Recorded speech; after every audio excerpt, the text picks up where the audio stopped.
Jouer avec les mots, voilà le nom du concours d'expression orale organisé pour la première fois cette année par l'AMOPA Monaco en partenariat avec la direction de l'éducation nationale, de la jeunesse et des sports.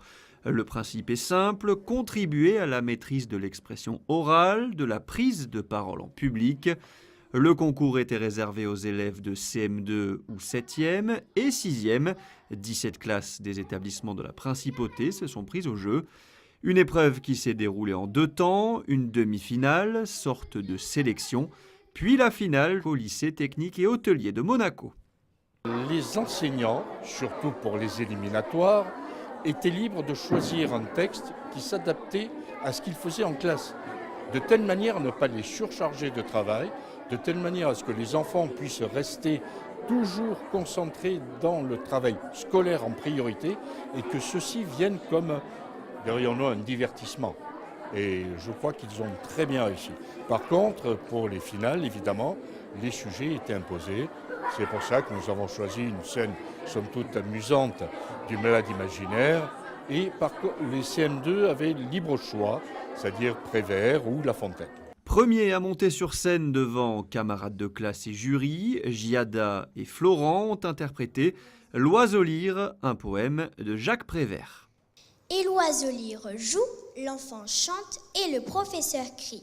Quand vous aurez fini de faire le pitre, mais tous les autres enfants entendent de la musique et les murs de la classe s'écroulent tranquillement. 2 et 2, 4, 4 et 4, 8, 8 et 8, 16.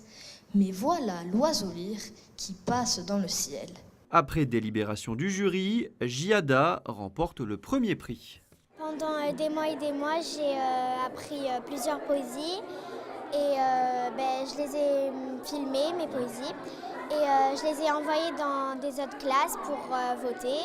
Et on m'a voté avec mon camarade Florent.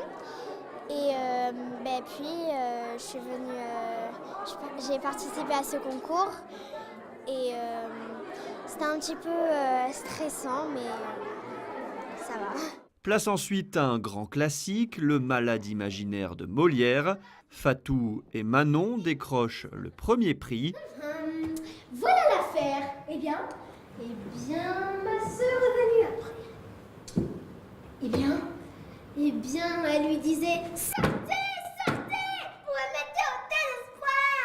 Gil et Louise terminent-elles deuxième, même si elles n'ont pas pu finir leur prestation à cause du trac. Surtout qu'ils prennent conscience qu'ils seront obligés et amenés au fil de leur vie à parler sans arrêt. Donc on essaye de les mettre dans les meilleures conditions devant un public. Vous avez vu, ce n'est pas évident. Il y en a qui ont été trop stressés pour pouvoir continuer, ce qui nous a fort gênés, soyons clairs, mais c'était formidable. Le rendez-vous est déjà pris pour la 2e édition l'an prochain avec encore plus de classes concernées et de participants.